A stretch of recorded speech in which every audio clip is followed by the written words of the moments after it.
Je vais mettre ceci. Ensuite, là, c'est juste parce que vous avez un slash 24, vous avez un slash 24 ici. Vous pouvez bien évidemment saisir la suite de l'adresse IP comme là, avec le 127.0.0.1, la base de données locale. Mais bon. Et là, ici, on laisse cette ligne comme ça. Là, maintenant, nous allons aller en fin de fichier. Nous allons maintenant faire quoi? Nous allons venir là, maintenant, ici, maintenant, en dernière position, en fin de fichier, ici, nous allons maintenant commencer à faire une déclaration de partage pour dire, dans un premier temps, nous allons, par exemple, copier ce modèle-là.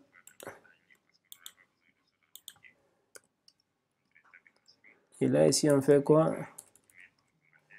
Et là, ici, on dit ici accès libre. Et là, pour l'accès libre, maintenant, on vient à la ligne, on tabule ici, on va dire maintenant, comme on nous a dit ici, comment. Le comment, c'est pour juste, comme on entend comment, c'est va vous permettre de commenter la ligne, pour vous dire à quoi ressemble ce qui sera affiché lors de l'affichage.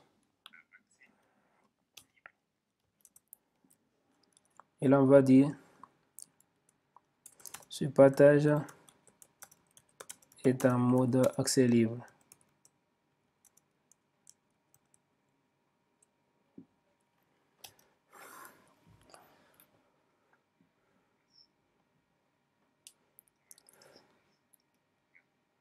Donc, ceci étant fini, nous allons maintenant indiquer, préciser le répertoire dans lequel se trouve maintenant le partage. Et là, nous allons venir ici en prenant ceci, le path. Quand on prend le path ici, on colle. Après, on met égal espace slash USR share. Et là, qu'est-ce qui se passe? On vient ici, par exemple, on peut dire cd slash USR ls et on va prendre ce nom ici. Et c'est ce qu'on va coller là. Voilà. Et là, après cela, maintenant, nous allons venir à la ligne.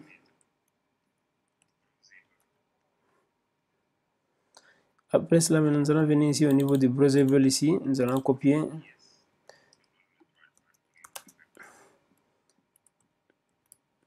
Et là, ensuite, le browsable vous permet seulement de pouvoir faire un parcours dans le fichier, dans le répertoire qui sera mis en ligne. Et après, ici, on va ajouter un client. Voilà. Et là, ensuite, quand on ajoute les utilisateurs invités, maintenant, on va préciser que c'est pas... Voilà. Ici, on copie ça pour le mode lecture seul. Bon, ici, dans ce cas, si c'est ce que nous allons définir, on peut définir autant que nous voulons.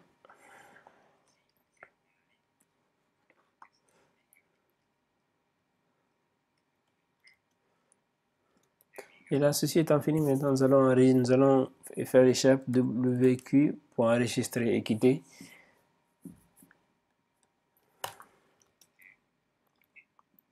Et là, maintenant, nous allons faire quoi? Nous allons essayer de redémarrer notre service. Restart.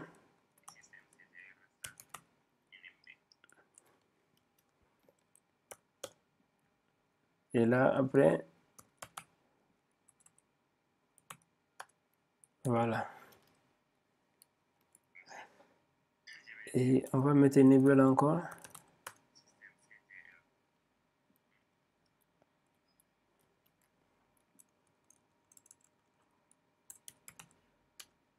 Voilà.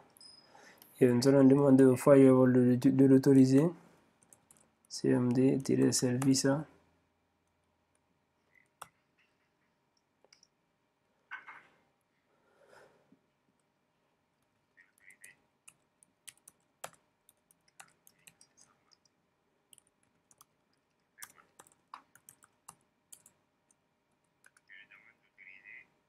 Et après, nous allons demander de le recharger.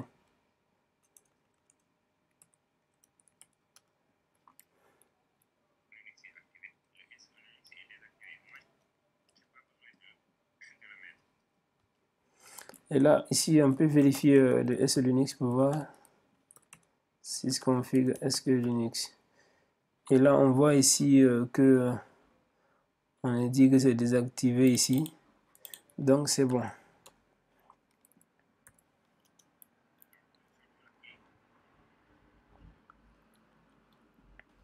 Et là, ceci étant fait, maintenant, on peut mettre notre machine là.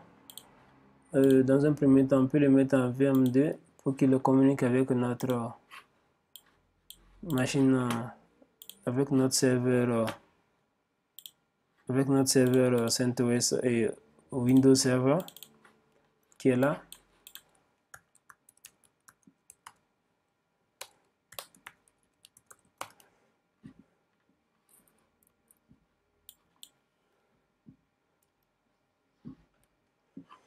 Et là, on vient ici, on fait Windows E. On va venir dans le contrôle pour voir d'abord si le partage du fichier est autorisé, activé ici. Réseau et partage. Centre de réseau et partage. Modifier. Voilà ici. On va activer la découverte des réseaux. Activer la découverte des réseaux.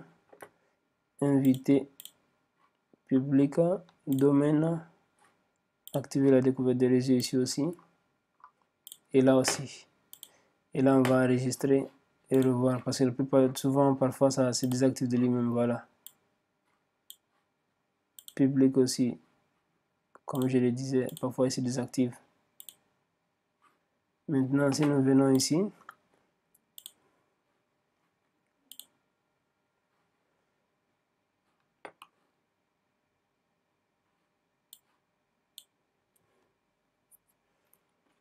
et là on peut aussi vérifier pour voir si notre machine arrive à communiquer avec notre serveur.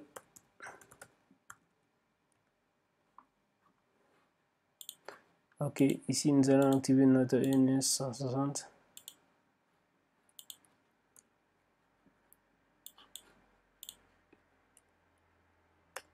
Voilà, la communication a été établie, donc je pense que c'est bon. Maintenant, c'est ici qu'il va falloir qu'on vérifie. Et là, puisqu'on ne voit rien ici, je vais devoir changer de système, histoire de pouvoir régler ce problème-là, parce que on est sur Windows Server. Donc, il y a de quoi un peu s'inquiéter pour que ça ne marche pas. Parfois, c'est des choses qui peuvent arriver. Donc maintenant, et là ensuite,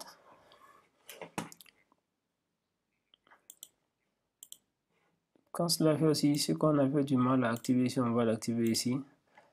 La découverte, voilà, là, c'est activé. Ensuite, nous allons descendre un peu.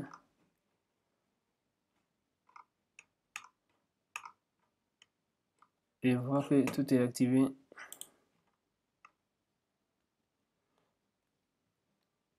Et là, ici, on va indiquer quelque part le partage par mot de passe. Voilà, ça, on doit désactiver ça.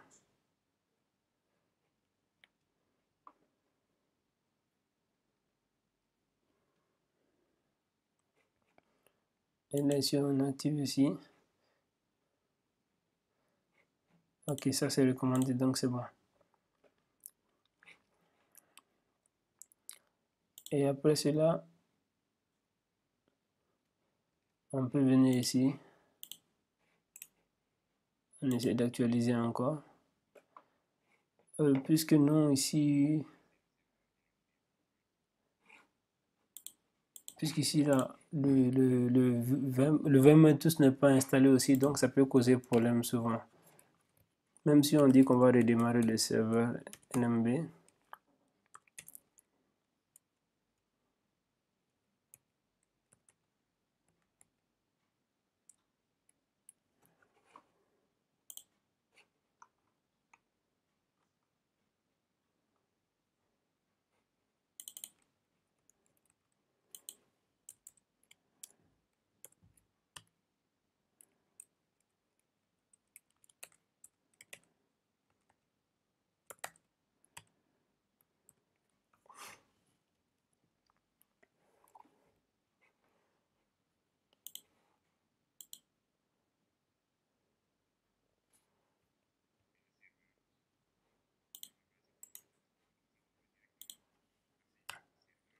Voilà.